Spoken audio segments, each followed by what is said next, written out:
Hello, everyone. I'm Jim Garrison, and I want to welcome you to day 7 of Humanity Rising.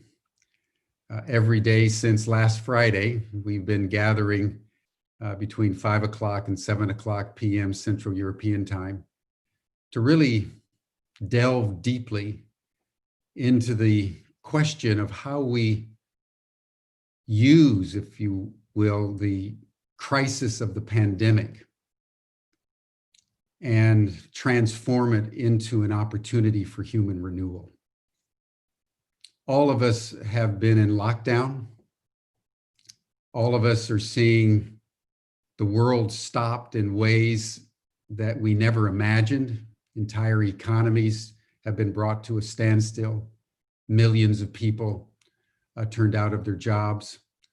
And for the first time in recorded history, virtually everyone, everywhere, has gone through the same experience and is therefore in the same conversation. And the question for those of us of goodwill who have been working in many cases for decades to bring about a sustainable, a resilient, a healthy, an abundant world. The question is, how do we use the energies of the crisis and leverage that into a positive future with an efficacy that we've never experienced before? I think if there's one theme for Humanity Rising, is how we increase our strategic effectiveness at a moment in history where the major indicators are all getting worse, not better, at the center of which is runaway climate change. Authoritarian regimes are rising up worldwide. Scientists are telling us we're running out of time, and we basically have till 2030 to solve critical issues. How do we increase our strategic effectiveness so that the solutions that we know will solve the problem will actually be effectuated? That's why Humanity Rising was brought into being. And it's been an extraordinary thing.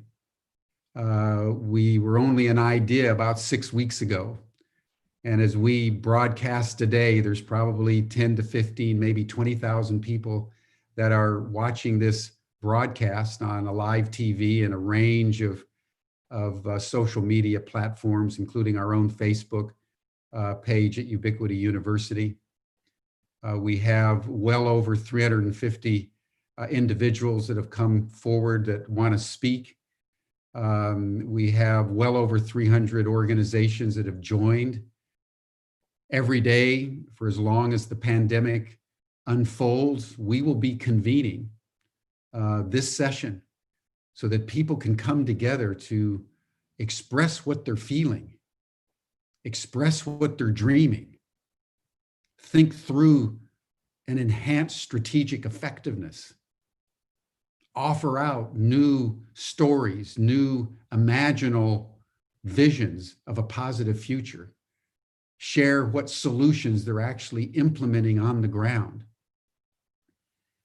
The social media platform that Ubiquity University has, what we call the Ubiverse, is building a global calendar so that everybody is doing in this growing coalition can share what they're doing. And so that we can come together around strategic enhancement and meta ideas like planting 1 trillion trees, which is what we heard about on our Friday opening on May 22nd from the World Economic Forum, to plant 1 trillion trees.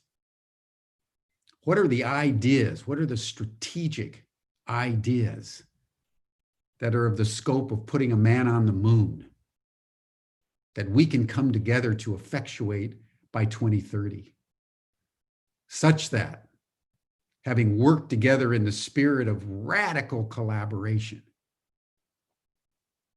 we will have changed the world in a positive direction at the critical moment, where if we don't, humanity's place on this planet could well become forfeit and damaged beyond repair. We all know that. So this is a very serious engagement. And we are so grateful for the hundreds and the thousands of people that have shown up to be part of this endeavor, where we want to transform conversations that matter into actions that make a difference. One of the most important things anyone can do anywhere in a post-pandemic world is to radically elevate the role and leadership of women. And it's in that spirit that we're actually starting Humanity Rising with 10 days, 10 consecutive days of women's circles. And then starting on the 1st of June, we'll be having 7 days of circles of youth, because we believe that youth are going to inherit the future. They ought to have much more of a say than they currently do in terms of how that future is shaped. And then starting around the 8th of June to the 19th of June, we're going to delve into this crucial question of strategies for change. How do we increase our strategic effectiveness? And then the schedule of Humanity Rising will unfold from there. So thank you for joining.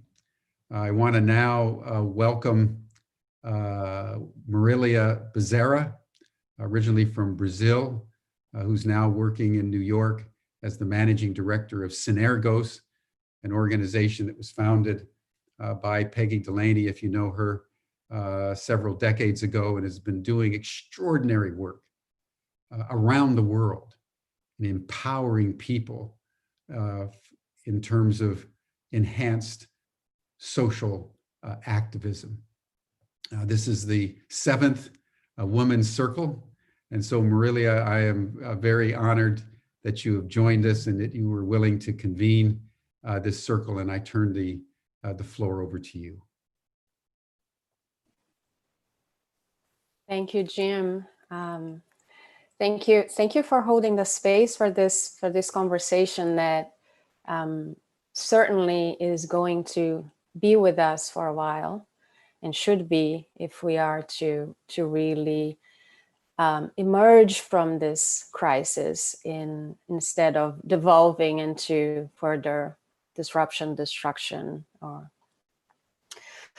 or even more fragmentation of living systems in the planet today. I have really a wonderful group of humans with us here today, which I'll be delighted to introduce in just 1 second. And before I do that, I wanted to just give you a hint of what the conversation, sort of what the frame for our conversation will be today. I think very rightfully so, Jim was pointing out that this pandemic is a great unifier, that we are all sharing some level of that experience around the world. Yet, it is important also to note that someone offered a great metaphor for this, actually, that we are sharing the same storm, right? We're in the ocean and the storm is being shared by all of us, but actually we are crossing these waters in different boats. Some of us are going through this pandemic, in the comfort of our homes, with the safety of having food and being able to do what's recommended, which is self-isolate. But some people out there are not able to do that. So recognizing that while the pandemic has been a great unifier, it has also made very clear that that our system, the way things were working for human life and other life in the planet, was simply not working. And it sort of makes it clearly evident that we shouldn't want to go back. That our intention, an intention that would take us to the future we want, is an intention to transform, to use the disruption of this moment to transform how we organize ourselves as one part of a large living system in this planet.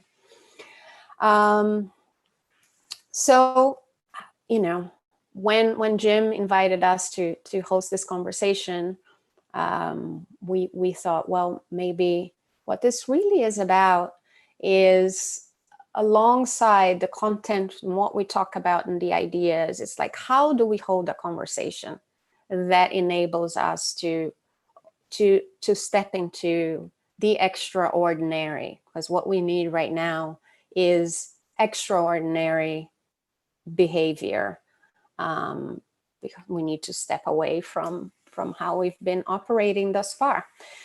So I'm excited to bring in this incredible group of humans, as I said, humans who happen to be women, and we're really going to try and just have a conversation about what do we want to see happening in the future, and what might we need to let go in order to get there. So with us today, we have myself, Marilia, and we have Molly Bingham, who's the founder and board chair of Orb Media. We have Mallika Dutt, who is the founder of Interconnected. We have Erin Mazursky, who's a movement builder, community organizer, and civic engagement architect, also founder of an organization called Rhize. We have Zainab Salbi, who's a humanitarian, a women's rights activist, writer, public speaker, and beyond. And we have Darth Vanderbeck, who's a social activist and former chief innovation officer at CARE. So with that, I would say that we thought about a way to introduce ourselves to you that goes beyond that box of name and title. And each one of us is going to introduce ourselves by sharing something of value to us. And I'll be the first one to do it. If Georg, you could share that PowerPoint, if possible, it's coming. Yes, so this is a book that I've been reading. Had been on my night table for a while, and I have picked it up again. The book is called Anamkara by John O'Donoghue. And I wanted to share two quotes from this book because they have been both inspiring me to cross this moment of strangeness, a moment of discomfort, a moment of pain, a moment of uncertainty, but also a moment of hope, and a moment, and sort of my underlying belief is that we get out of this moment into a better one through relationships, into connection. So if you go to the next slide, the first quote says, "The human heart is never completely born. Though the human body is born complete in one moment, the birth of the human heart is an ongoing process. It is being birthed in every experience of your life. Everything that happens to you has the potential to deepen you. It brings to birth within you new territories of the heart." And the next quote, which is the next slide, is the actual opening of the book, which I really very much describes this moment to me. "It is strange to be here. The mystery never leaves you alone. behind your image, below your words, above your thoughts, the silence of another world awaits. A world lives within you. So with that, I would love to invite someone else to share. Maybe Mallika, would you be willing to go first? Hi, everyone. I am so delighted to join this conversation for us to imagine new worlds, to dream a new world into being together. And I have something that I would like to share that is one of my favorite tree friends from the city that I grew up in, Kolkata. And I am going to try and share my screen with you so you can meet my friend. Can you see that now? Yeah. Okay. This is a banyan tree in Kolkata and is about, I don't know, nobody really quite knows, several hundred years old. I have this incredibly wonderful, deep relationship with trees. And I don't know quite how to explain it. It's like when I'm in the presence of trees, I feel this deep sense of grounding into the earth. Like I just feel like I am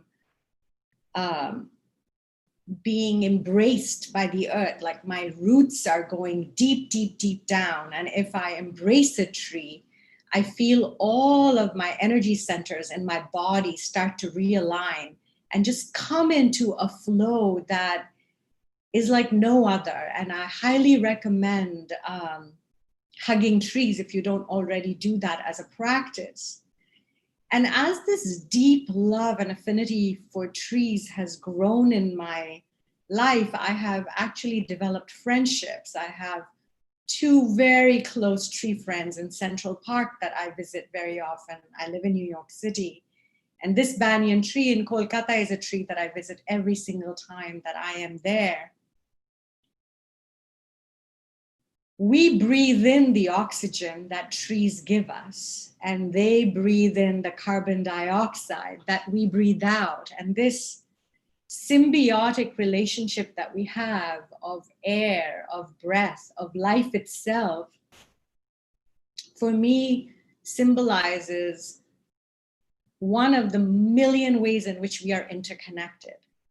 That we are interconnected not only with all of us as humans, but that we are interconnected with all beings, all waters, all life itself, this planet, everything in nature. In fact, we are nature. And so in this moment of pandemic, in this moment of deep, deep pause and reflection that the tiny little virus called Corona is giving us, is teaching us, I am leaning more and more into tree wisdom. I am sitting with my tree friends as much as I can and asking for guidance, asking for their wisdom in how we might navigate our path forward, how we might learn as humans to live in aini, in right relationship with this beautiful planet of ours. There was a huge cyclone recently that hit my city of Kolkata. And in the middle of a pandemic, you might imagine the impact of that. Many, many ancient trees were uprooted in that cyclone, and my heart grieves for them, even as I see all of these transitions as teachers for us in this moment. And so I just invite us to reflect that as we are gathered from all around the world in this moment, we are all breathing the same air together, and we are breathing the same air as our tree friends that enable us to have life. Thank you so much for being here with us. Thank you, Mallika. What a gift. Thank you. Perhaps now I'll invite Dar Vanderbeck, and already with an update / correction on her current adventures. Dar is now the executive director of Embark, which is a gender justice fund, and the co-founder of Canopy, an anti-racist collective committed to building back just from the pandemic. Dar, passing it on to you. What will you be offering us today? Yeah, can you hear me okay? Good, great. Well, thank you so much. And Mallika, that was such a beautiful, beautiful beginning. So a lot of us have read that really powerful piece by Arundhati Roy about the pandemic as a portal a few weeks ago. It was in the Financial Times. And I think one of the things that's with me today is thinking about what we need to walk through that portal, and what for people of different privileges, or as Marilia says, on different boats made of different materials, what we need to see more clearly, to let go of, to evolve through, and how the heartbreak to this moment can transform us. So I am going to share a poem with everyone. I'm coming into the space today with really feeling a heartbreak, especially with the murder of George Floyd, and thinking about my own role as a white woman and how I'm perpetuating systems that are oppressive. So I'll share a poem from Ross Gay, incredible poet, called "A Small Needful Fact." Okay, a small needful fact is that Eric Gardner worked for some time for the Parks and Rec Horticultural Department, which means perhaps that with his very large hands, perhaps in all likelihood, he put gently into the earth some plants, which most likely, some of them, in all likelihood, continue to grow, continue to do what such plants do, like house and feed small and necessary creatures, like being pleasant to touch and to smell, like converting sunlight into food, like making it easier for us to breathe. So I'm really looking forward to this conversation, and thanks so much for creating such a powerful space. Thank you, Dar. Yes, the ache and pain is quite sharp today. And Dar, if someone asks if you don't mind sharing that poem on the chat, so people can have access to it, a link perhaps, that would be wonderful. Next, Erin, would you like to go next?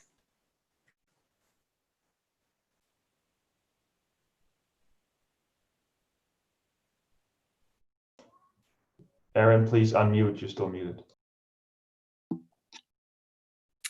Sorry about that. I said good morning and good afternoon and evening to many of you. It's just an honor to be here with just this incredible group of women. And thanks to Marilia for pulling all this together. I think that this, for me, I've been thinking a lot about what it means to be living in uncertainty. I think life generally is about learning how to live in uncertainty. And I think the longer I go in my own journey, the more it's about realizing that really is what life is.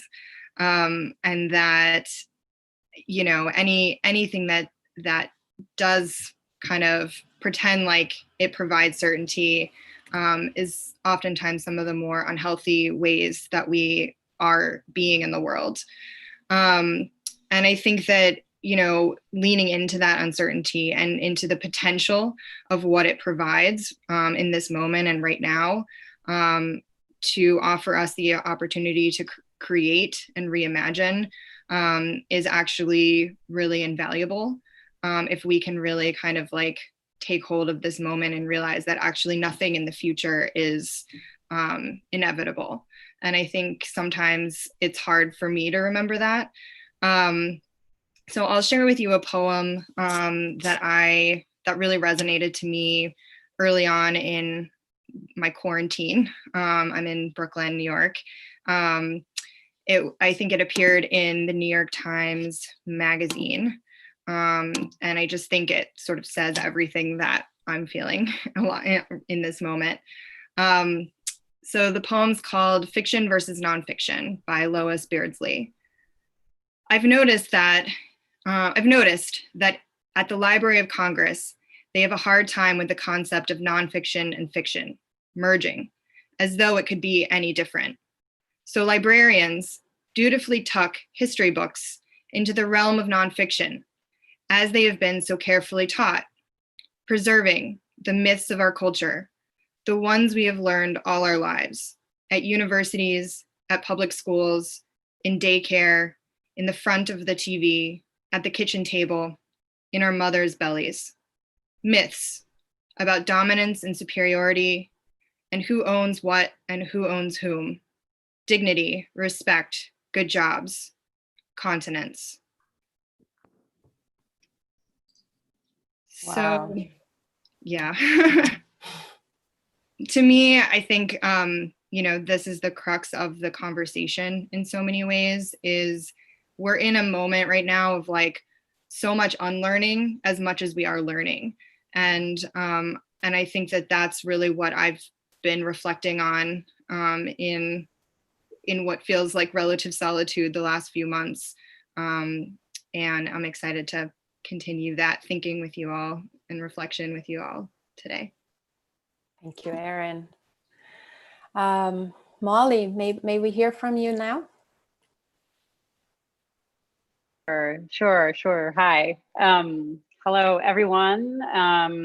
And real salutations to everybody who's joined us in the group, but also to this incredible group of people on the panel. It's a delight to be here with you. And Erin, like, wow, that really hit me. Thank you.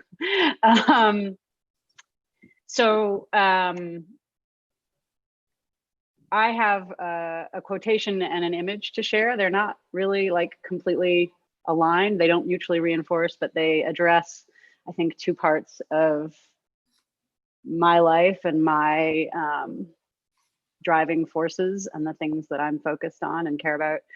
And I would say the overarching sort of banner of how I interact with the world is to be invested in the pursuit of equality and dignity and justice for all people. And journalism is my tool, is my vehicle for doing that. And the quote that I have, I don't have the link, but it's something most people will recognize. It's a George Bernard Shaw quote from his play Back to Methuselah that was made a little more popular by Robert Kennedy in 1968. And the Shaw quote actually reads a little differently, which is, "You see things and you ask why, but I dream things that never were, and I say, why not?" I have learned that one of the ways I'm a little different from some other people is I spend a lot of my time in a visionary space of what can be, and wondering kind of why it isn't that way, and how it might be. So that is my first gift or contribution to the conversation. And then second part is if you could cue the image that I shared earlier with the group. I don't have it on my laptop. I shared it. Anyway, it's, if everybody knows the image Rhize that was taken in 1968. Let me see if I can pull it up here so you can see it. I think I can. Georg, maybe you can, you have it there, Georg, and you can share. If not, I have it here somewhere too. Okay, cool. There you go. There it Thank is. you. Beautiful. Yeah. So, this was the first time human beings really got to see ourselves and our true place in the universe from outside of our limited individual perspective on the planet. And that perspective changing moment is one that I just think is incredibly powerful in history. And, you know, to Erin, I also have a lot of feeling and experience about how the story we tell and the narrative that we are raised with shapes what we can think and what we can imagine. And I think that the real opportunity at this moment is around, there's this real permission right now to do things differently, to try things that we haven't tried, that to do new patterns in habits. And that for some of us, we have the luxury of some time to even reflect, and not in a kind of slap, like 9/11 was a bit of a slap, I think, for us in the United States, but also for humanity in some ways, but more like a bath, like a deep bath to soak in. It's not an instant, it's an ongoing experience. And I think that is very different in terms of how a society can change. And I think within that opportunity, we need to define a goal, right? And work collaboratively towards making it real. And I think without that collaboration and without a sense of what the goal might be as a society, we will flail in our bathtub or our ocean, or whichever metaphor we want to take. Thank you. I'll stop there, but I just want to thank you again for including me. This is wonderful. I look forward to the conversation. Thank you, Molly. Thank you, thank you. Zainab, I think you would be next and last, I believe, but not least. Well, it's good seeing you, Marilia, and a lot of the friends in this panel. Thank you for having me. As you know, I actually was in the ICU myself a few months ago. It wasn't COVID-19. It was another thing, but I was in the ICU struggling for my breath. So it's a lot of similar symptoms. And in that moment of not knowing whether I'm gonna die or live, breathe or not breathe, the people around me made all the difference. And it was an African-American nurse, a Jamaican female nurse, a Syrian doctor, and this is what I remember. There were people from all over the world surrounding me to try to make me breathe, help me breathe. And Zainab, I'm sorry to interrupt you. Could you speak up or be closer to the microphone? People are saying you're a bit low end. Thank you so much. Now, is this better? And I will speak up. And so I chose a poem to start with to help, which has been my anchor, and it is called Only Breath by Rumi.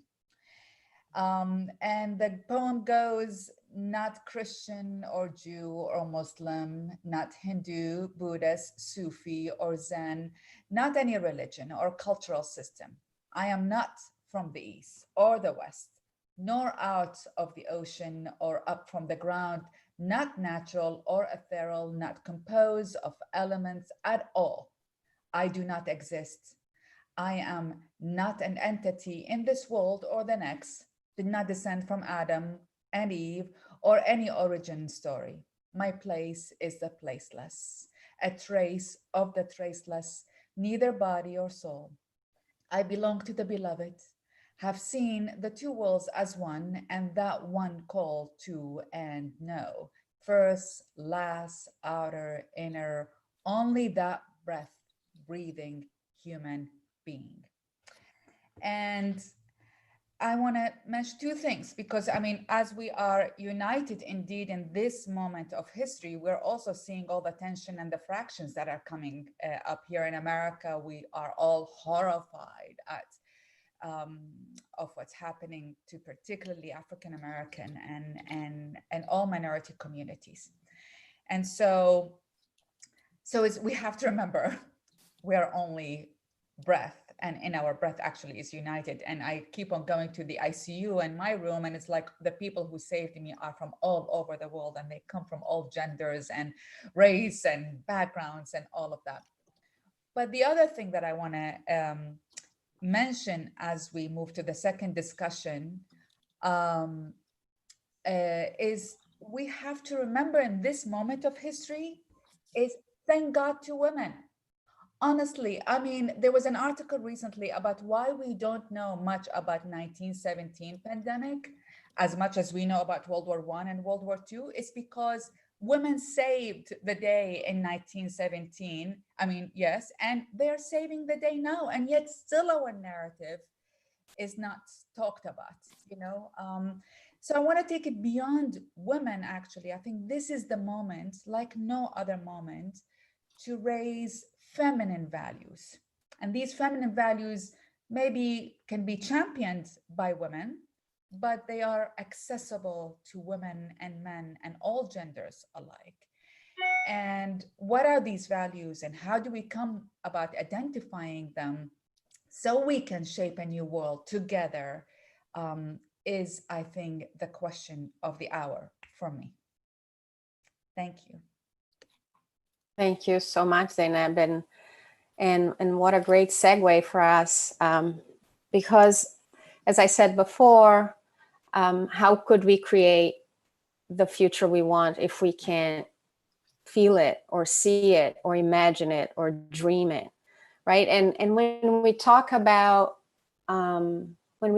transformation and moving away from crisis, you know, one of the attributes of the current systems, or more masculine, let's call it that way, even systems, is to go to the mind and the strategy and the what, right? The what we're doing.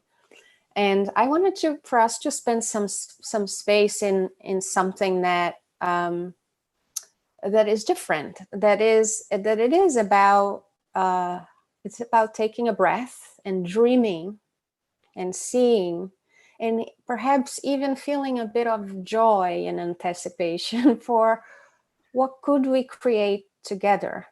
What can we do together? And I think, you know, to Erin's point earlier, this moment has shown us that some of the most seemingly intractable systems and challenges and problems that we thought would never change or move have been disarmed or disassembled or are not happening. Our economy has stopped. You know, I used to fly, I don't know how many times a month, and I've been here for 3 months now in Brooklyn. That's just one example. I mean, you can already feel the difference, or even see from space, I am told, the difference in carbon emissions by us stopping just for 3 months. It's like, why could we not see that as a possibility before, right? With the ravaging, immense challenge of global warming challenging our very existence in the planet. So there is a gift. I am fully, I truly believe there is a gift in this moment, as painful, uncertain, and challenging as it is. So let's together imagine what does a world in which gender does not divide us. Imagine a world, let's imagine together a world in which it doesn't matter. It doesn't matter your gender, it doesn't matter your sexual orientation, it doesn't matter what does it mean to have us all united in one breath, where race doesn't matter too.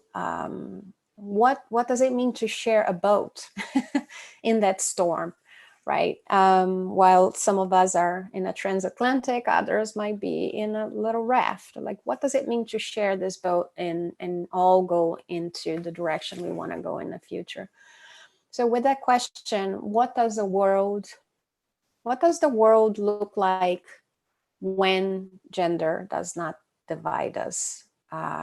Is my question to any of you who would like to go first.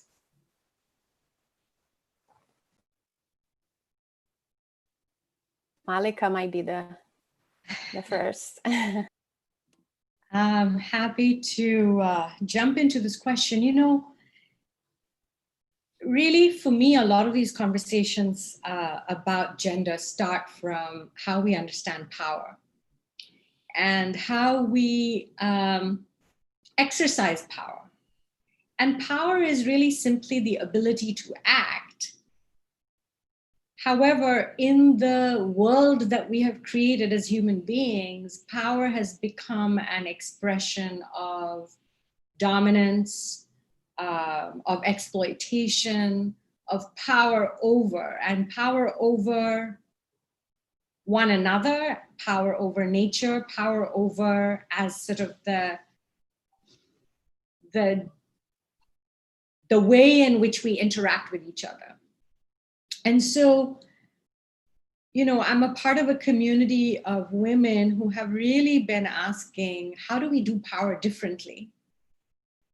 And for me, the question around gender connects very deeply to questions of power. So, you know, many of us have been using what we call an intersectional analysis in the work that we do, where we understand that constructs of gender identity connect with race, with class, with geography, with history, with religion, with ethnicity, with economic status, a whole bunch of things, right? So even gender by itself as a construct doesn't just exist by itself. And in thinking about how we do power differently, some of the places that I have come to is really beginning to deeply understand how this power over model of patriarchy, if you will, has deeply harmed all of us.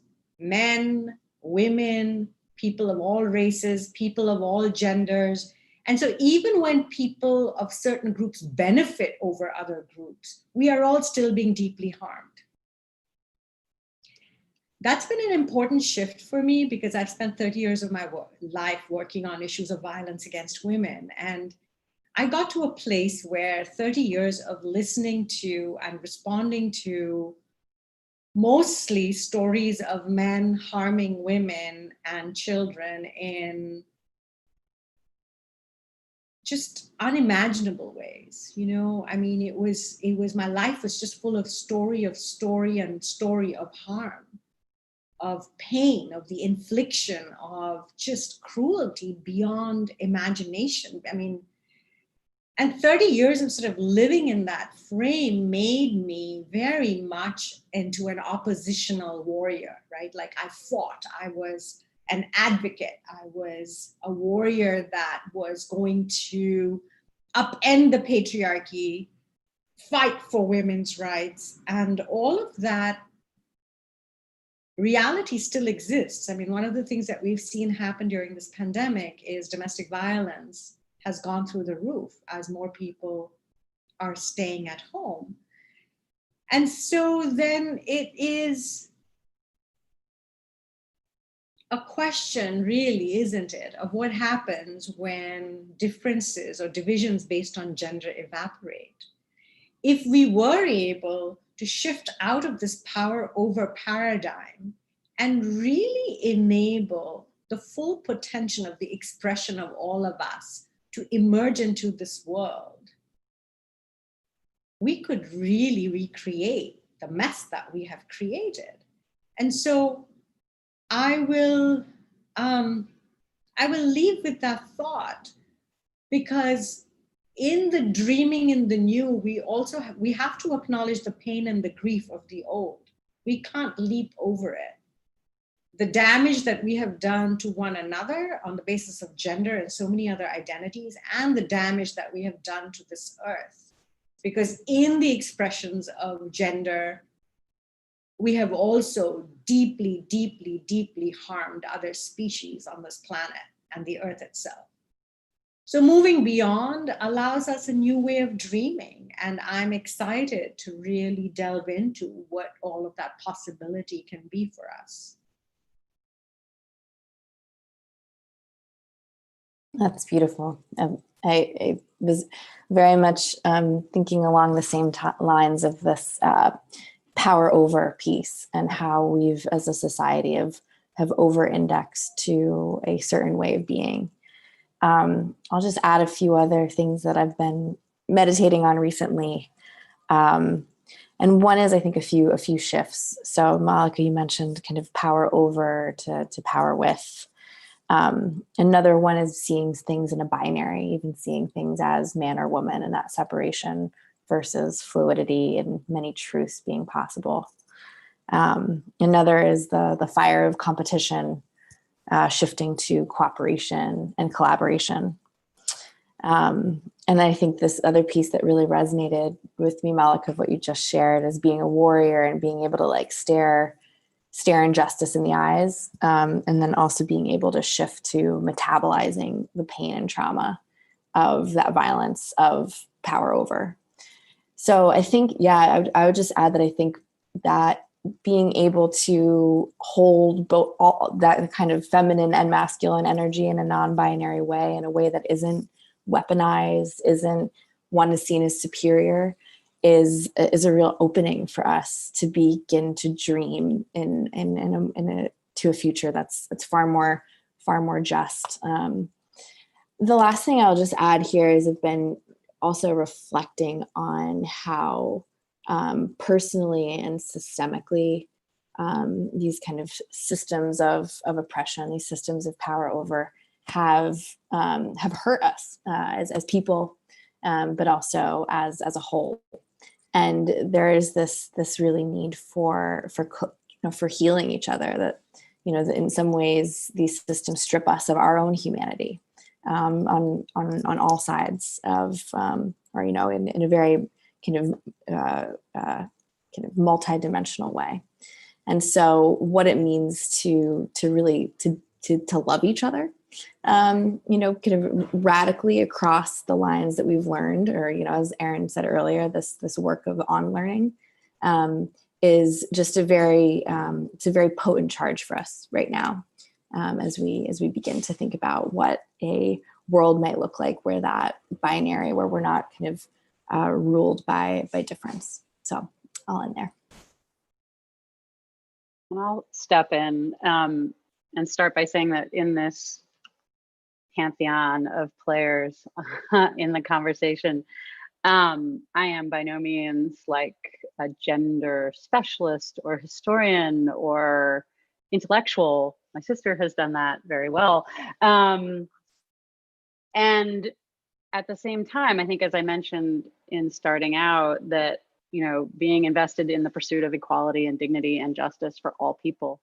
To me, when I think about the gender dynamic, I find that I want women to feel free to enjoy the full range of personalities and expressions that we can have as human beings. And I want that for men too. And I think, one of the things that changed my understanding of gender a lot was having a child, and all of the expectations around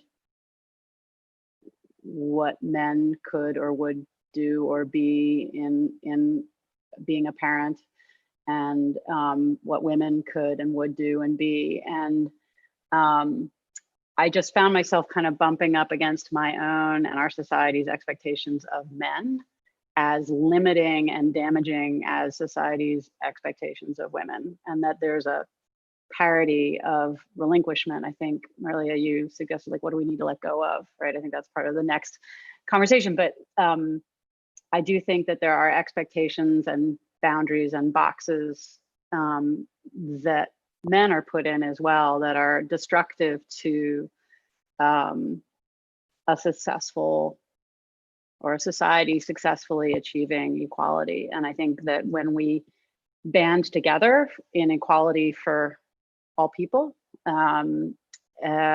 we start fighting for something that,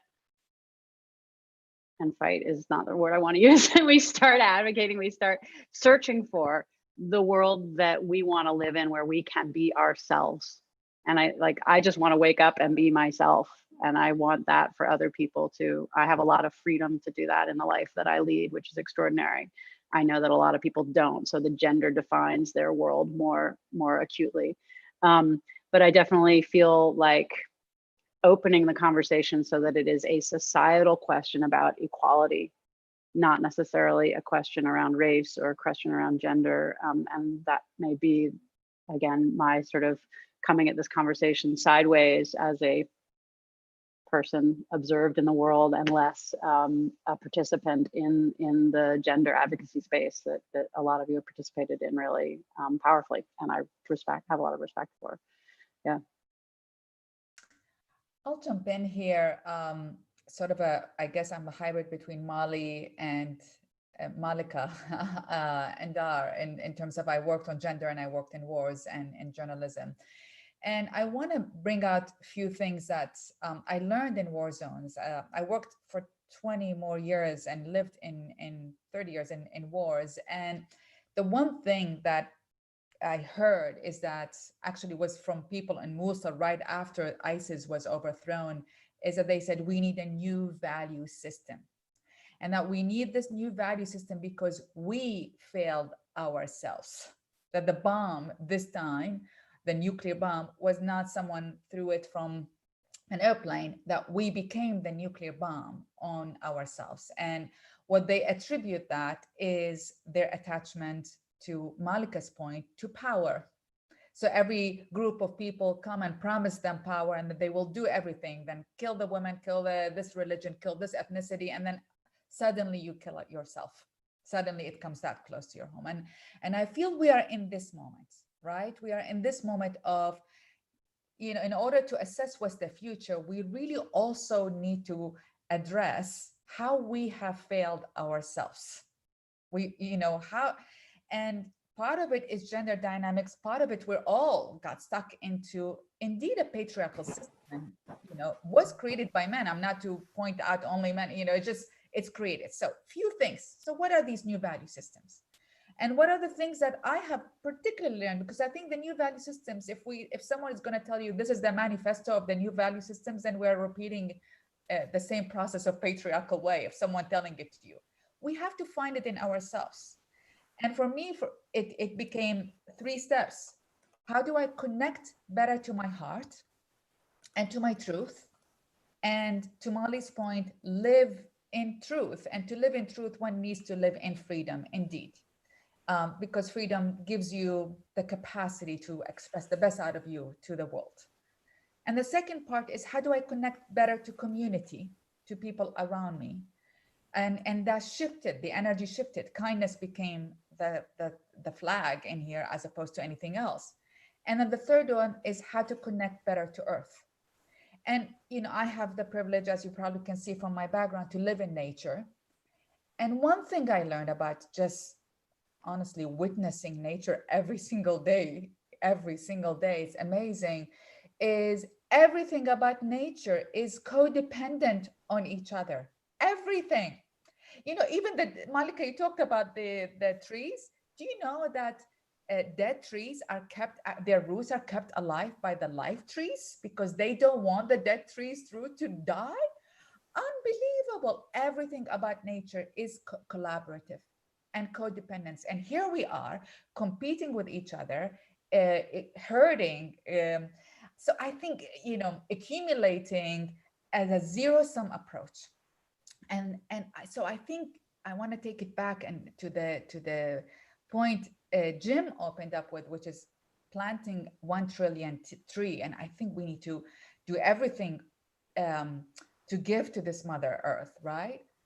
And I don't think it's only about us giving, it's about us taking less.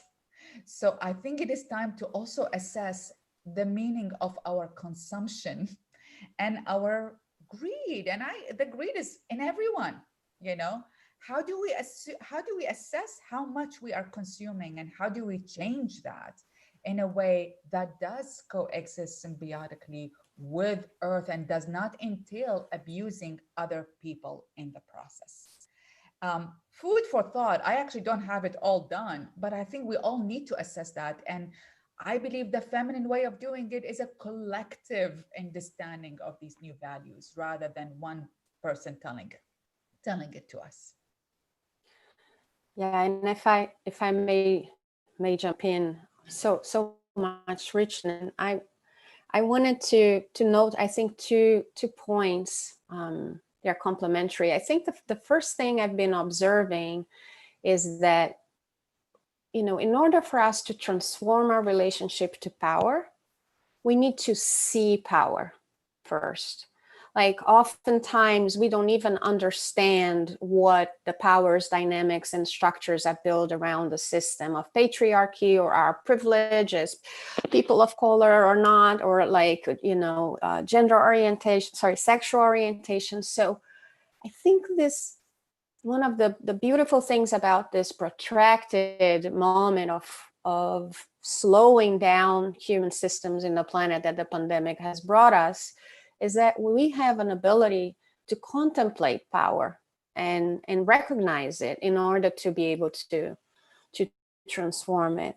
And the other one that connects to what Mallika said, and Zainab's talking about the interconnectedness of nature, right? The organizing principle for all life in this planet is interconnection.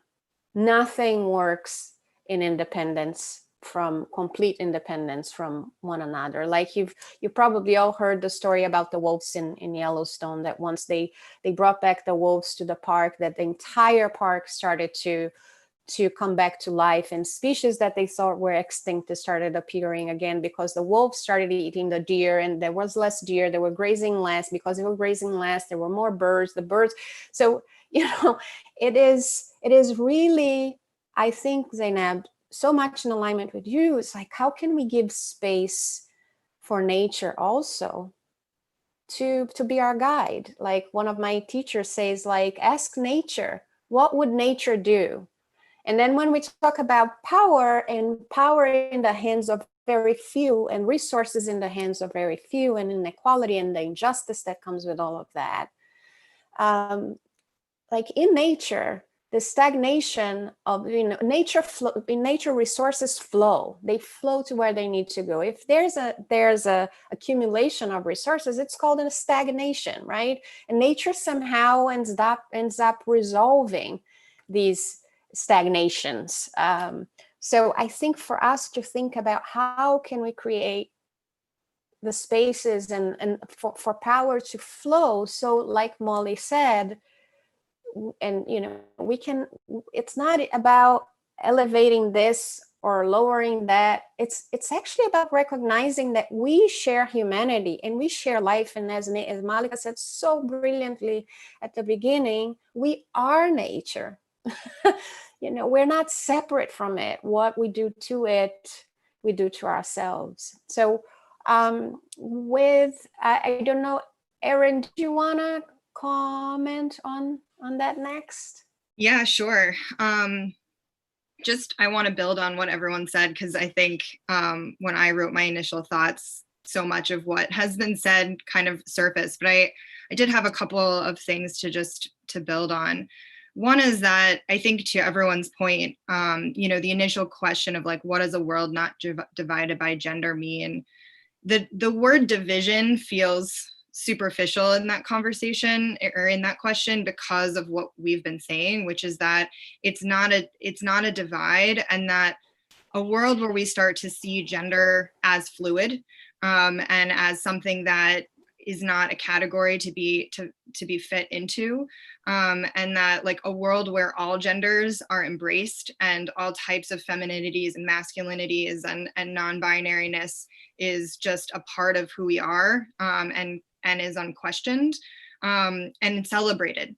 Because I think the word divided kind of, to me, almost feels like the same concept of like desegregation. It's like what we're trying to do is actually live in a world free of expression, free to be who we are, free to live our truths. And we're not trying to live in a colorblind world or a gender blind world. We're actually trying to live in a world that's full of color, where everyone can kind of bring their own color to that.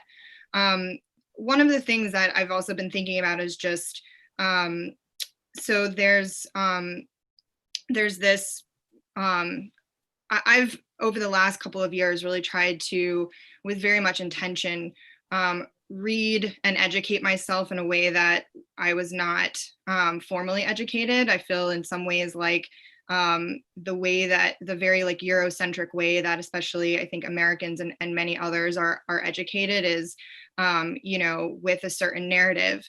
And so the education of the people who really helped to build America and make our country and our world so much more colorful and much more meaningful and deep and cultural, we don't get to learn those cultures formally in school. And so I've been doing a lot of work in just reading different authors, specifically women of color, the last couple of years.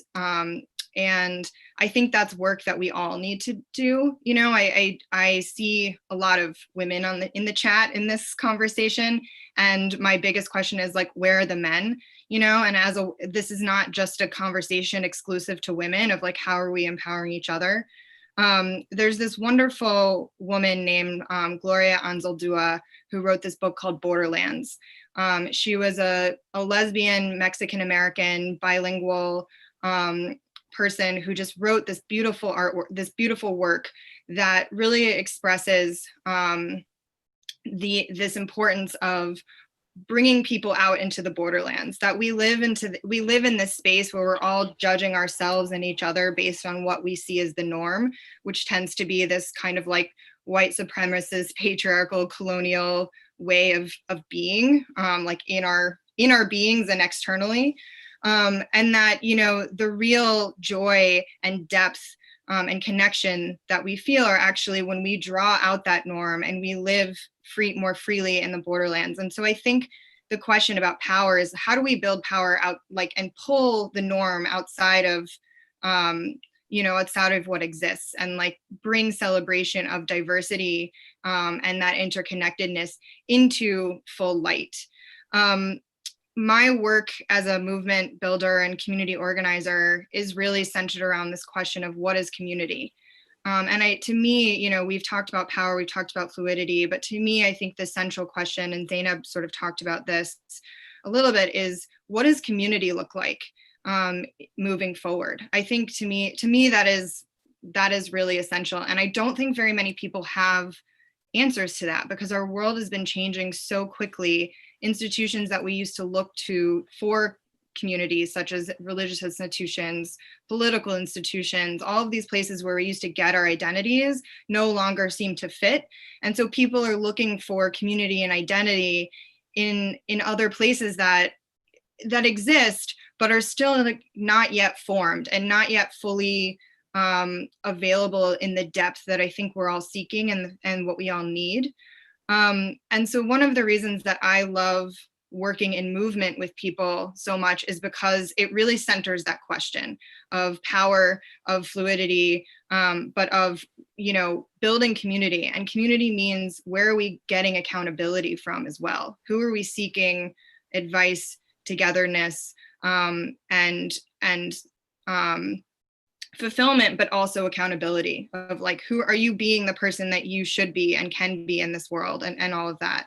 So I think that we're getting there in our movements, we're building more intersectional movements of a combination of identities and ideals and seeing that, but we're not there yet. And I think that when we look at like, where are we going into the future, you know, building community with people and who are different from us, where we can celebrate each other and bring justice in the process of building that community, is something I've been really thinking about. How do we do that, and how do we get there? I mean, I'm curious to hear. I mean, before we step into the question around the letting go, are there any, you know, tie-ins or comments that you would like to make, you panelists, to something, or compliment something someone said? I think I'd like to just sort of share a little bit that got inspired by listening to everybody, and what a rich, wonderful, powerful conversation that's happening, both in terms of us talking on the screen and the chat. So much wisdom, so much sharing. You know, there's this dilemma of talking about power in a way that makes sure that we address the existing power structures and then therefore the constructs of race, gender, etc., that are defined by those power structures and how they affect us in different kinds of ways, and using an intersectional analysis to understand that. And then there's the desire for a completely different kind of conversation, a completely different place for us to come together, where the imagining and the visioning is so beyond what we have created that we actually have some kind of a North Star, that we actually have some way of thinking of a world in which we can all live that isn't still being reactive to the crap that we've created. And that dance of trying to find that liminal space of that we occupy, or the portal that we occupy to get from here to there, is a challenging one, because, you know, a lot of spiritual leaders will talk about oneness. So we are all one. And some of those spiritual leaders will be raping the women that are part of their communities, or completely ignoring racism as it's playing out, or right? So there's like this dance between an insistence on the recognition of how power is being lived out, and then sort of this notion of oneness. And that has really led me to play with the idea of, what does it mean to be interconnected? What does it actually mean to not just know that all things are interconnected, although that's one of the primary understandings that we all need to have as humans. And in a way, this is probably also answering your second question, Marilia. But it's like, yes, all things are interconnected. I mean, we know that, you know, our bodies are like these miracles of microbes and cells and bloodstreams and oxygen and like all manner of things that are just happening right now as we sit here and look at one another, even if it's on a screen. So interconnectedness for me is understanding that all things are interconnected, but then also learning to step into leadership in a way that brings together the self, community, systems, and the planet. Like there's a way in which this notion of ourselves being in the world, acting in the world, coming from an interconnected place, for me has this potential of shifting these constructs, power over power, under binaries, right? Interconnectedness blows binaries out of the water. It like just creates a whole different way in which we understand how we are. And so I want to share this ancient Indian myth that doesn't really come up very much. And, you know, I don't really draw a lot from any mainstream religion because of all of the ways in which they continue to exercise power over, and Hinduism is certainly no exception to the norm. But I'll share this one visual with you because it gives me so much solace. So there's something called Indra's net. And in this net, you know, at every intersection of the net, there are jewels. And these jewels represent each and every form of creation, including us, including the trees, including the stars, including everything. And each jewel reflects all other jewels completely and absolutely, even while being its own jewel. And so this sense of understanding ourselves as separate entities, part of the oneness of creation, and being deeply interconnected is one that I've started to play with, so that I can start feeling into different relationships, not only with other humans, but also, as I started out earlier, with trees, with all living beings on this planet. Thank you, Mallika. I think Molly, you wanted to add something as well? Yeah, I think it's useful at this point in the conversation to contribute some of what I see around media and some of my perspectives. And Zainab, I know you will have plenty of wealth to bring into this conversation too. I mean, I think if we agree that our story and our narrative that we carry within us is formed not only in our native family and our native culture, but from the media that we consume, and media in the broadest definition, advertising, Bollywood, public radio, like all of that contributes to our ongoing sense of our story and what's possible and what's not, and who and where we are in that story. And it continues to mediate as we grow and live our understanding of the story and the narrative that's unfolding and reality that's out there. And journalism is, the only one in that wide definition of media that is obligated, I could use that word, obligated to be refining reality for us as citizens. And I think that there is this massive disconnect. Let me think of the metaphor. I think we are functioning in the media on a map, like a 15th century map of the planet and how we function.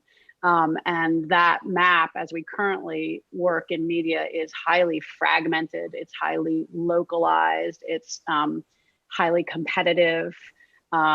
It's very much designed to uplift masculine voices, to uplift the history, to uplift things that are comforting to us because of the business model of media.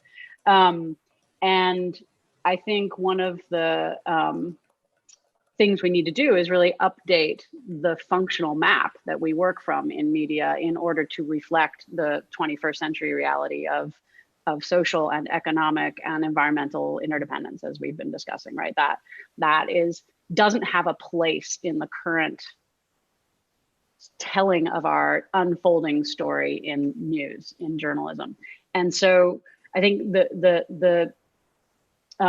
we were watching media, particularly smaller media brands, sort of fizzle economically and close over the last 10 years. And I think anticipated that happening over the next 3 years in a really dramatic way, because the business model doesn't work. And there's an inherent tension between public service and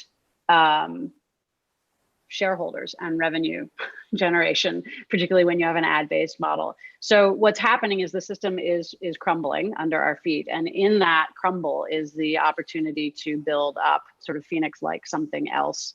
And I think part of that is a business model that is aligned with public service and providing information to the public. And there are many ones that do that.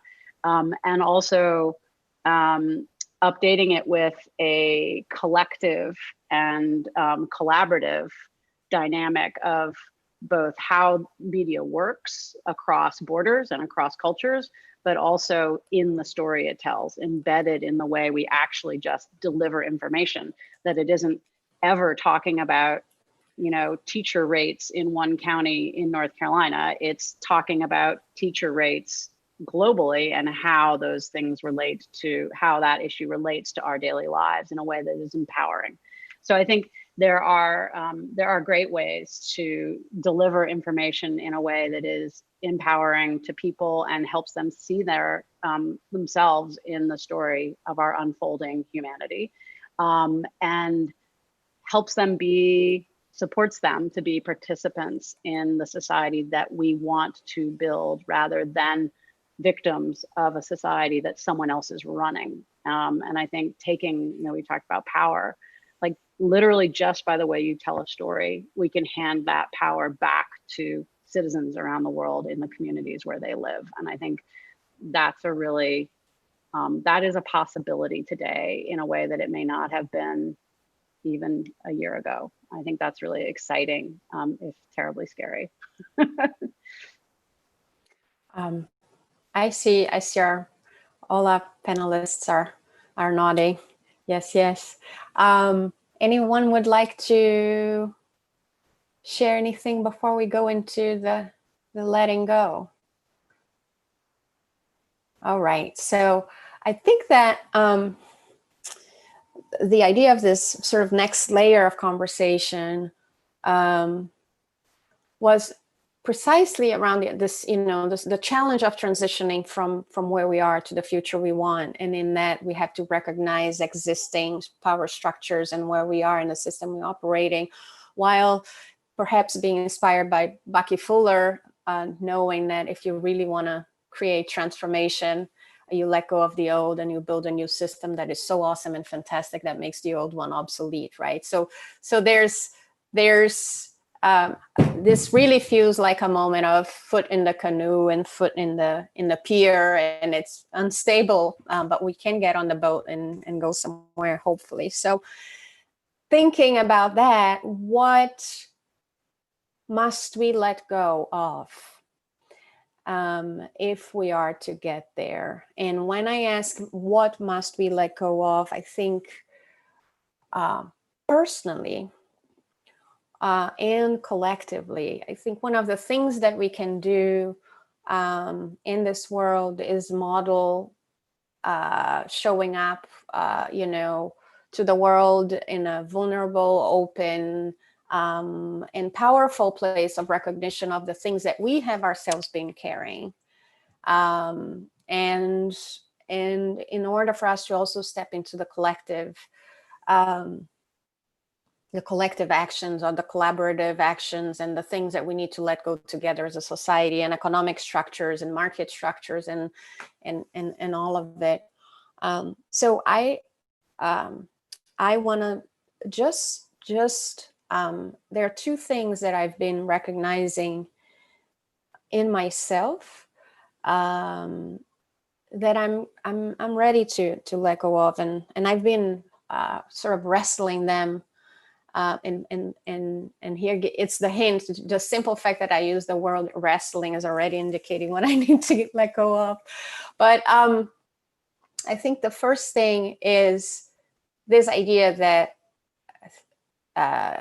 things are hard and you got to wrestle them down and you got to push and pull and make it happen, and the simple, like, sort of like how the idea of struggle and more, I need to produce more, I need to do more, I'm not doing enough, like that is so deeply built into me. And I've literally been at a minimum attentive to this for the last 5 years, if not fully immersed in trying to let go of the idea that in order for us to create that world that is regenerative, that is creative, that is communal, that is loving, that I could possibly create that by behaving like a Wall Street broker on the floor, like yelling and saying, I need more, do more, act more, So that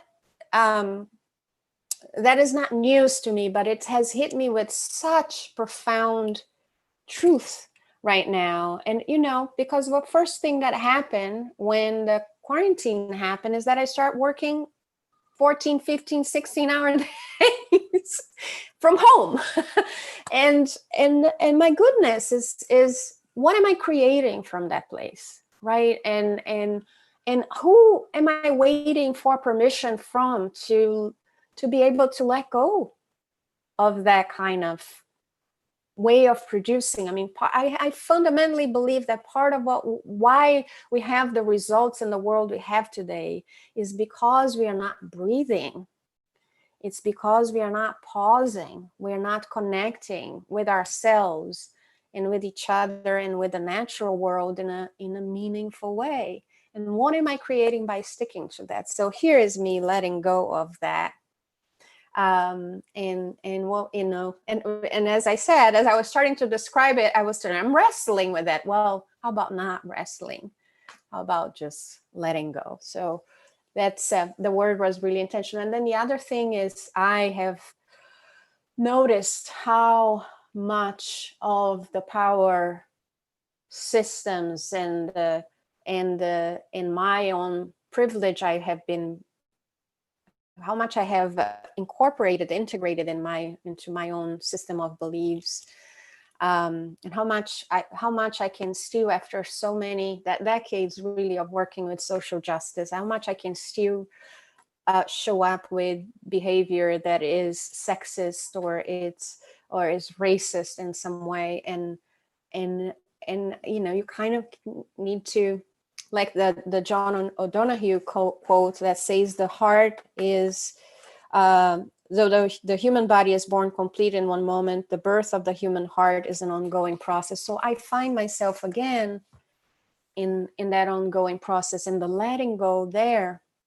is really like every time I bump against one of those, oh, this is a hard place, look at this was still here, is just letting go of judgment and letting go of the thing itself, right?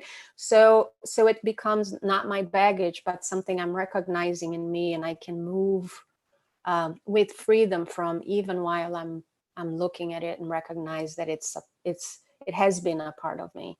So those are the two things that I'm bringing as things I will be happy to let go of, and wanted to just offer you the wonderful panelists, and see what they might be willing to let go of at this moment. Marilia, I'll jump in here. I connect with what you're saying, and there's another layer. I mean, what you remind me is that what we need is actually integration of our values. It's so easy to talk about values, especially for those of us who are activists and committed ourselves to social change and justice. And yet I see the discrepancy in myself all the time, you know? So honestly, the first thing I'm prioritizing is like really implementing the change in myself. And, you know, there's so many letting go of defining what's success or accomplishment, or the sense of value and worth. Before it was coming out of accomplishment, and now it is coming out of very deep, different connection with my heart. You know, this is my sense of value is from within, not from outside. But on a very frivolous level, I've been living out of my pajamas and maybe 3-4 outfits, honestly, in the last 3 months. And I look at clothes, and I live a minimalist lifestyle. I really try to only get ethical products. And I was like, oh, so much.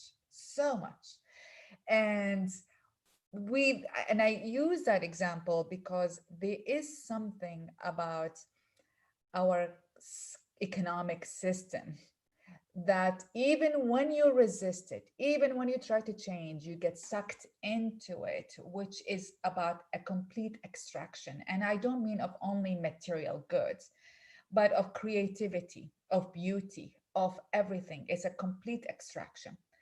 We are part of that solution.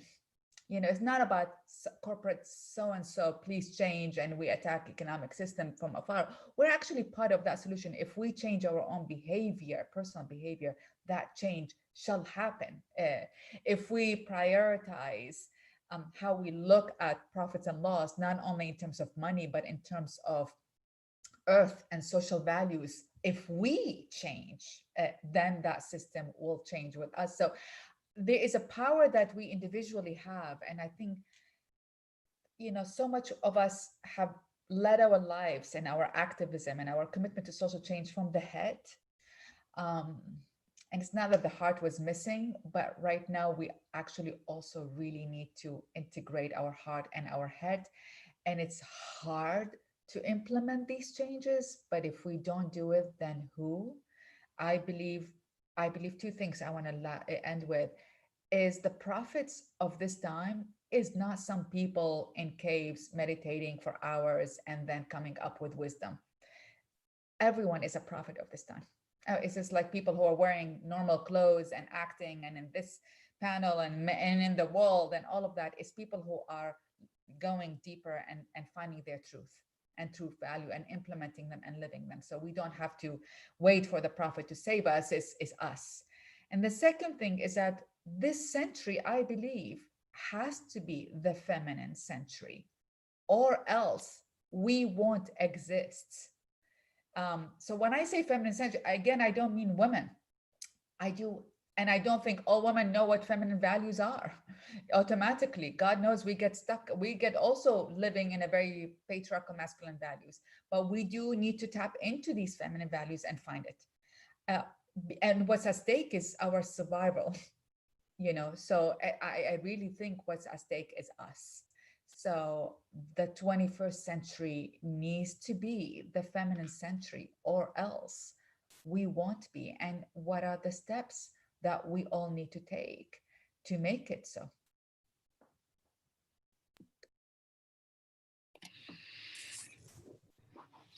Go ahead, I Dar. see Dar, I see Erin.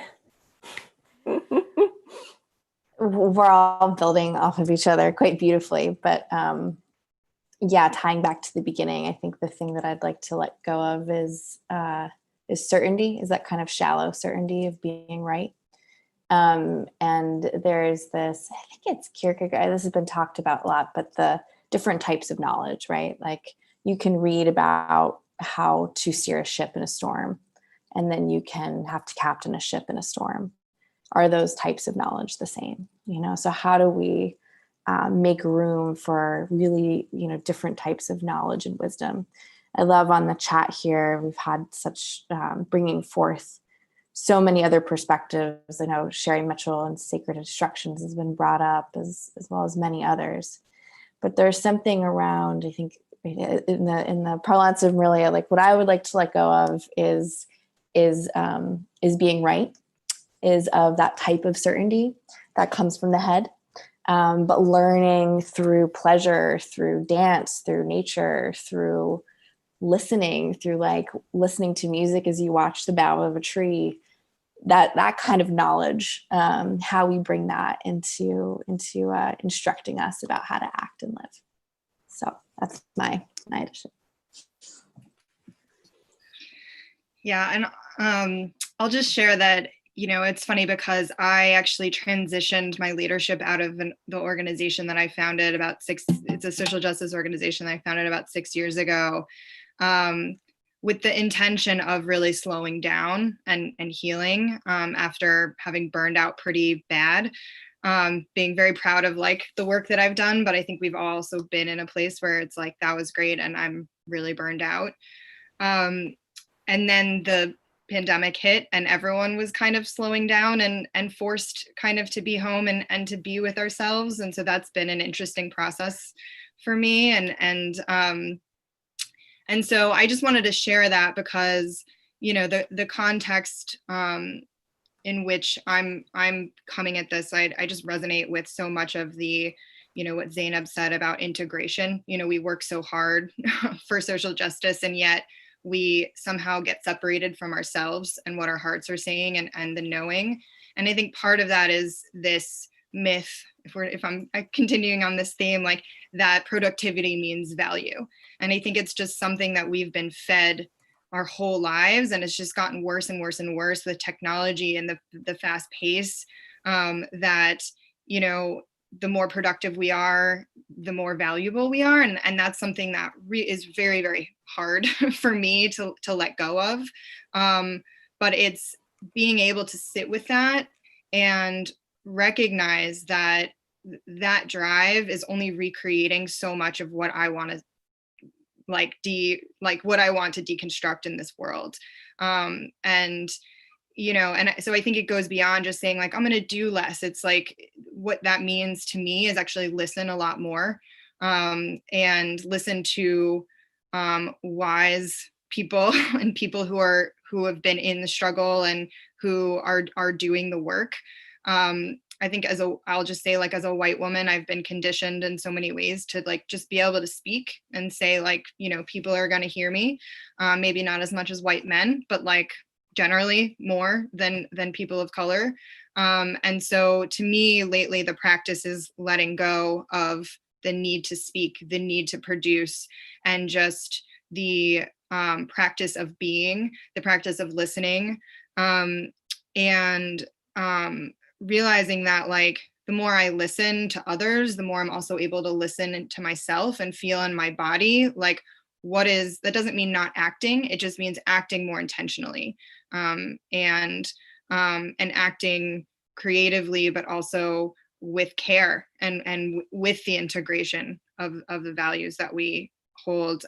And in that process, becoming more rooted in myself and my family and just in my community. I used to jet set all over the world for this and that and, you know, all these things. And like recently it's about, no, like, who's in my neighborhood, how do I support them? And like, that's actually one of the most rich experiences of my life.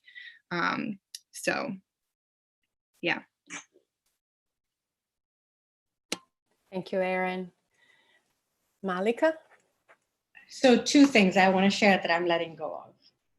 I'm letting go of my addiction to pain. My life narrative, my journey as a human rights advocate, my place of advocacy in the world, my articulation of my vision of the world as a feminist has been deeply rooted in pain. And I began to realize that I was so addicted to pain that even as I talked about a vision of another world, all of it came from a reference to pain.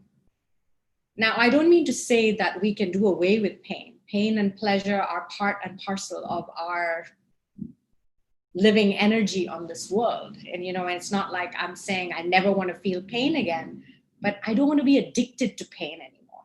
I don't want to have that be the well, the only well from where I drink.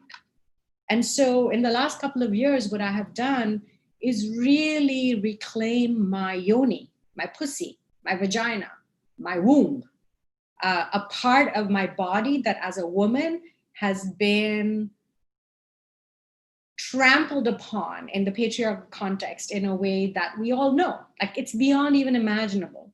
And I have explored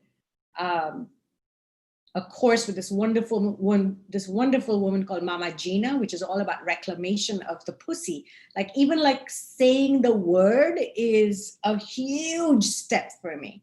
It's exploring sacred sexuality in the world of Tantra. It's exploring pleasure in my body so that I can actually go back to feeling sensations as opposed to being so disconnected where my head is the only part that I feel and everything else kind of doesn't really exist. And that disconnection from my body was also my disconnection from nature and my heart. So for me, it's about going from head to heart, but it's about going from head to heart, to womb, to pussy, to my entire body. Like that's a big one for me. And the second thing that I am struggling to let go of is Amazon. I talk a lot about the ways in which we consume and companies that we need to support. And I, have really made a huge effort when I'm looking to buy something or I'm needing something, especially in this pandemic moment, to look for other places to go. And it's amazing how difficult it has been to get off my addiction to Amazon, and therefore showing me my addiction to consumption, to ease, to my privilege to be able to consume quickly and easily. So integration, as Zainab said, and then as everyone pointed out, there's the talk, there's the vision, and then there's the values in here, and then that's living all of it. And that means reclaiming our shadow sides, the parts of me that as my feminine are also not so great. My addiction to my pain comes from my feminine self, right? So it's also understanding all of the ways in which within patriarchy, we may have also distorted so many parts of ourselves. So I'm raising a glass to pleasure and pain. And I'm raising a glass to myself to, I hope, very soon being off my addiction to Amazon.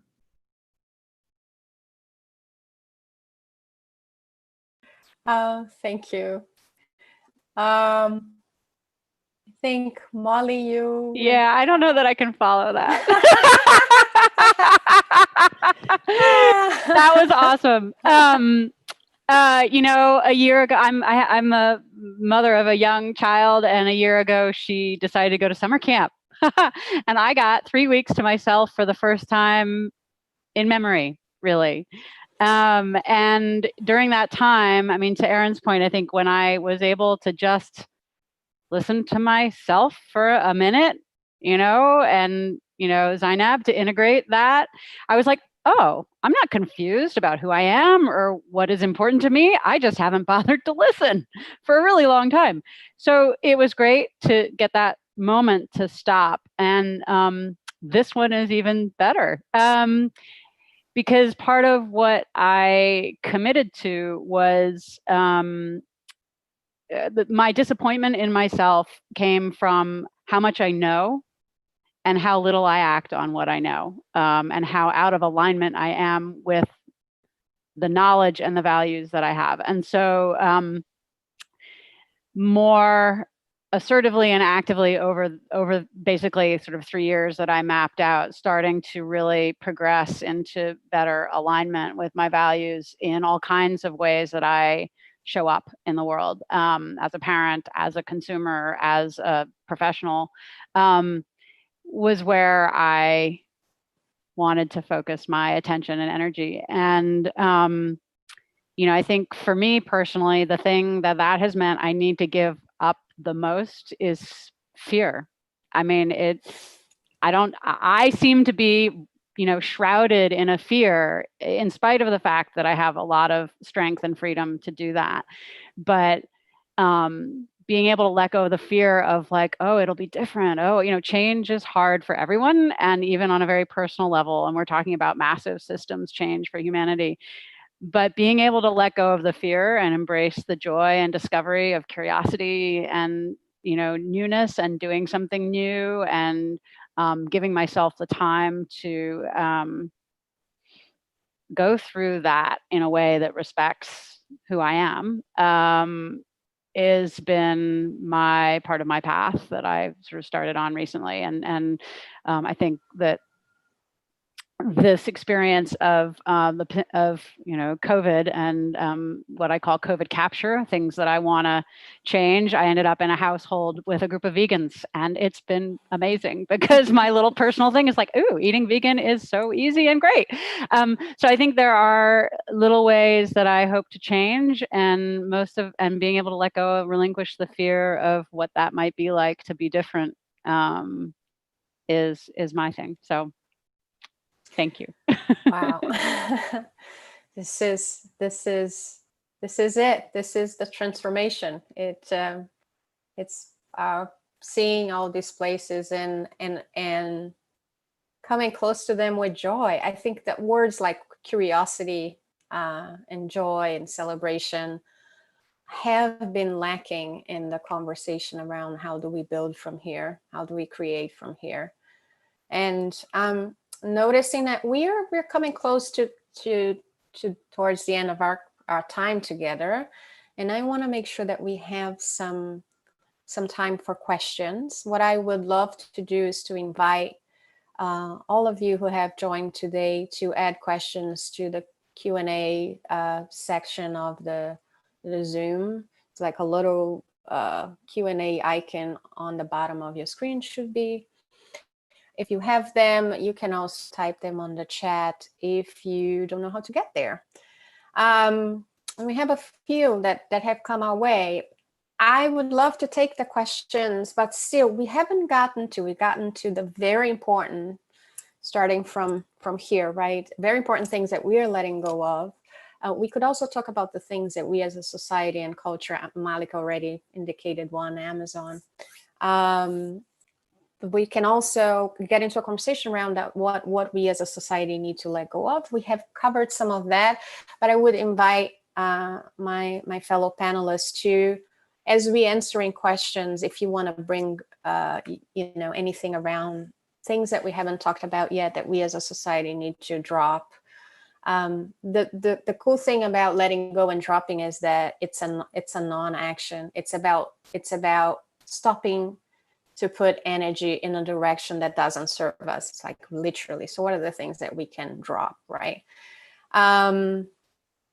So with that, I'm gonna start.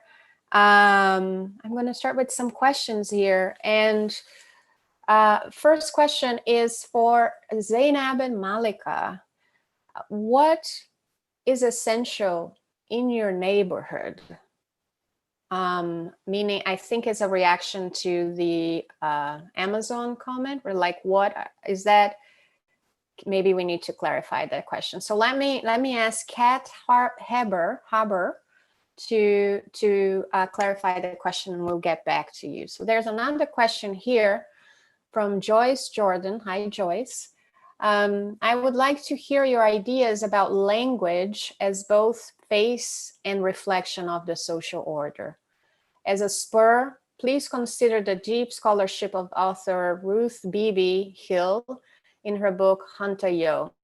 She discovered with language collaborator Chunksa Yuha, Santi Siux, that US Plains indigenous peoples had neither words nor concepts for the following: admit, assume, because, believe, could, doubt, and expect, faith, forget, forgive, guilt.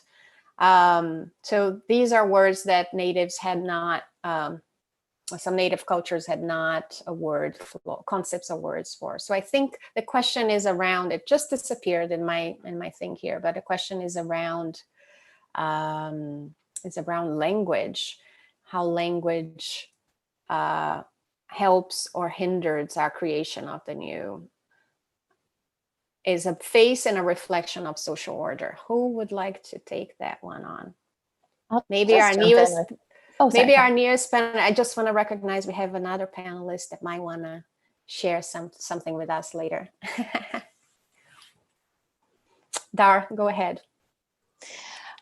I was recently reading Timothy Snyder, who's the professor at Yale, who was writing about fighting fascism and lessons from the last century around how to, fight fascism and build a more evolved democracy. And one of the like tips in that, I think it's a 21-point essay, is around cultivating a language very unique to yourself, and that language, the floridness, it's a way of beyond just communicating to others, how you communicate and self-expression.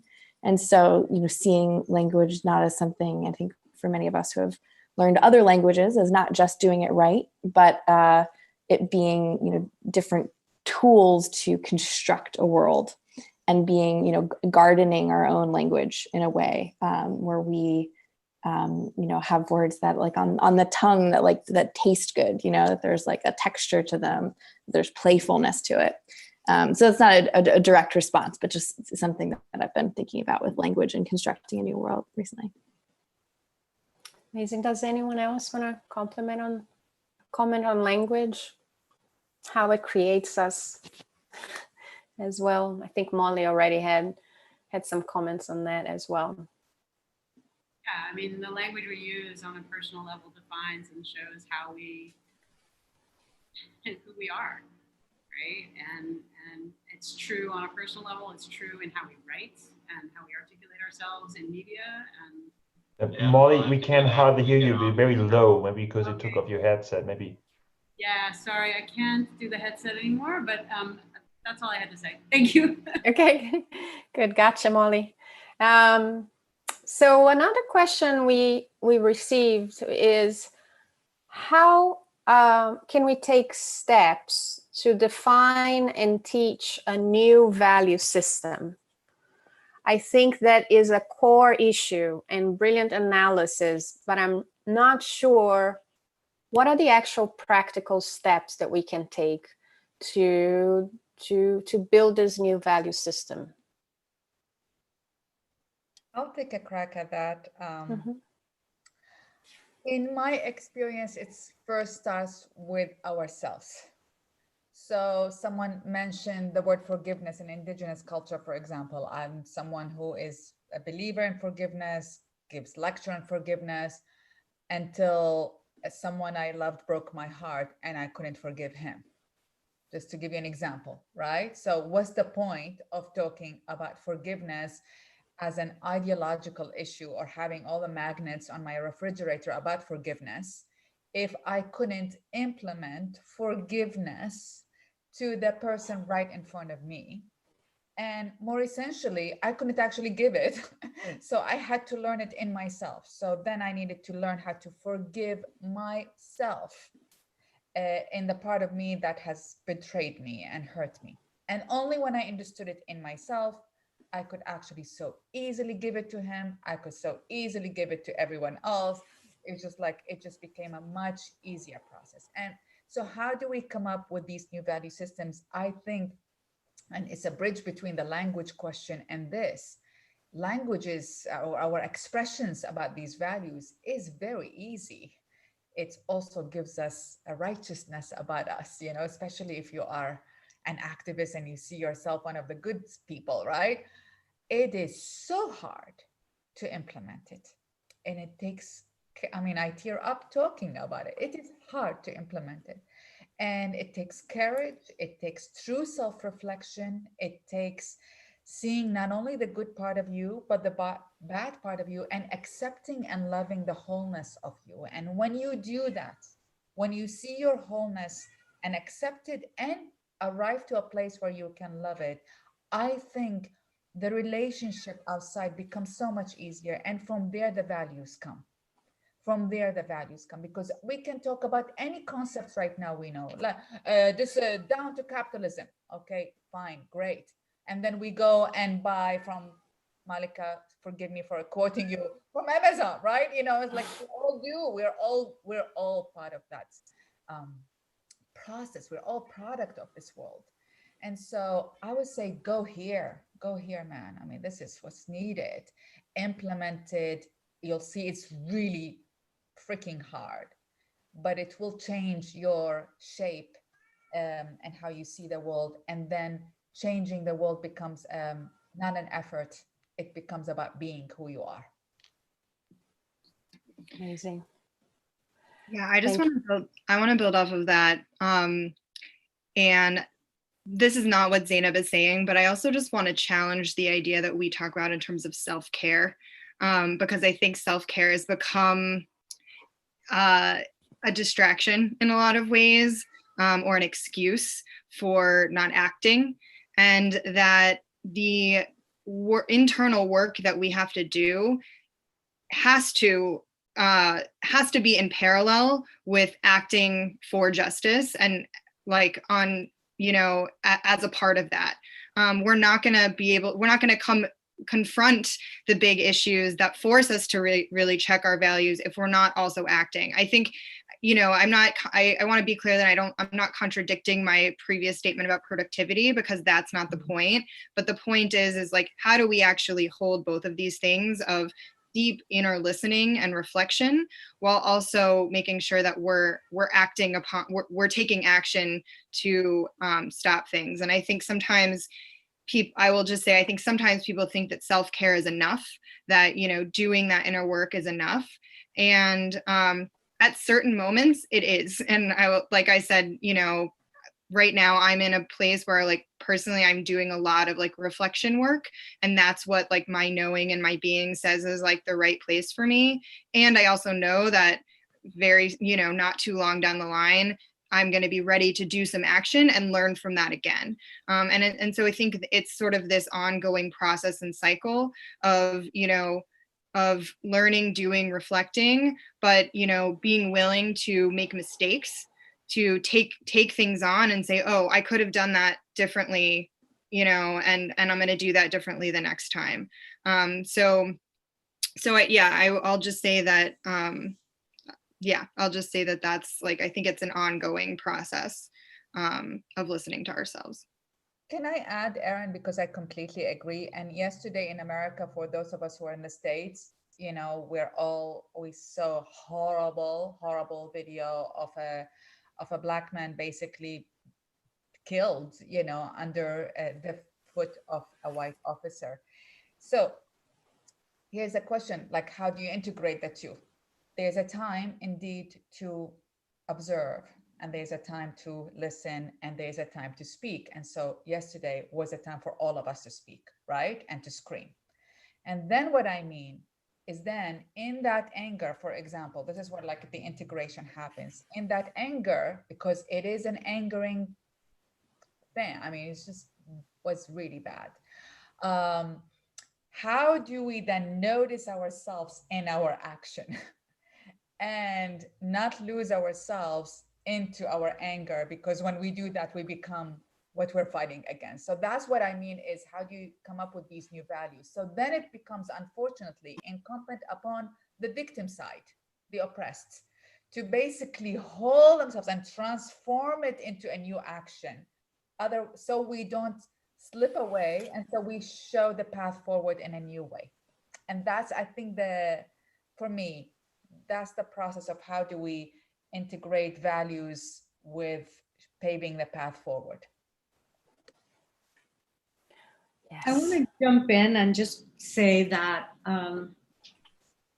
you know, one of the hallmarks for being so attached to pain in my life as an activist was also an attachment to judgment, right?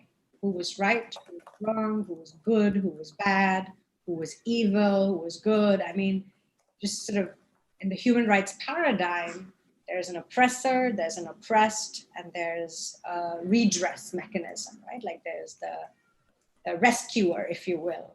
And you can get really trapped in all of that. And so I think in this new invitation that we are stepping into with one another, many of the things that panelists have said already are invitations. A little bit of softness, a little bit of quiet, a little bit of listening, a little bit of humility, a little bit of not knowing, really allowing us to embrace the mystery of the place that we are in. Maybe viewing one another as queens, right? I am a queen, and every single other person that I'm looking at on the screen is also a queen. As queens, how do we show up? I don't know. There's different ways to play with this. And so my invitation for us in this moment is, if we understand the interconnected nature of all things, then how can we also give one another the ease and the flow and the permission to be wherever it is that we all are in our evolution as we dream in this new world together. Thank you. Thank you, Mallika. And what a great way for us to come to the end of our time together. And I will here say thank you to each and every one of you who joined us today. A particular special thank you, great gratitude to all the panelists who have brought such amazing insight, wisdom, ideas, suggestions for all of us to follow. And here I say thank you to Jim and Humanity Rising and Ubiquity University for holding the space for this continuation that needs to continue. I'm passing it on back to you, Jim. Wow. Thank you all. This has been a profoundly moving conversation. I think of all the dialogues so far, this has been the most interactive and spontaneously authentic in a way. I just want to acknowledge that and thank you, Marilia, for bringing together such an extraordinary group of women. It is totally inspiring. In closing, let me just make two sort of summarizing comments about the panel. I think it might have been Erin that said that we need to unlearn as much as learn. And I think that's at the heart of the pandemic. You know, the pandemic has stopped our world. We've all been in lockdown. We've had plenty of time to think. And I think part of the challenge for human beings is to unlearn most of what we've learned about social order, framed as it's been for thousands of years of patriarchy. Unlearn what we have been told about the virtues of capitalism as the highest form of economic exchange. Unlearn what we've learned about nationalism and patriotism and our country as opposed to other countries, and learn anew what it means to be human in an interconnected world. I mean, that is quite a challenge, how we unlearn all of those categories of being that divided us. And in a very short period of time, because we're running out of time, learn how to live on the borderlands. You know, it was instructive to me when I heard that term, knowing that Trump is building a wall at our border. And that's actually where we all need to be, but without a wall, reaching across and running across to experience that which is on the other side of the border. I mean, just think that thought. Just think if Americans en masse went to the border and in celebration traveled into Mexico and embraced the Mexicans and the migrants as an act of international solidarity.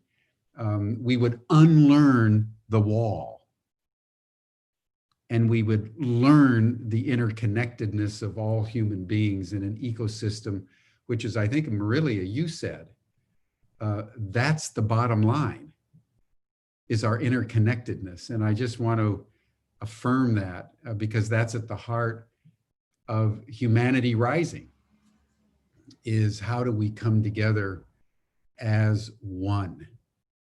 And this conversation has been a brilliant next chapter, because tomorrow, on the 8th day, we have a woman from China who's the founder of the Davos block base and has been doing a lot of work on sustainability in the World Economic Forum.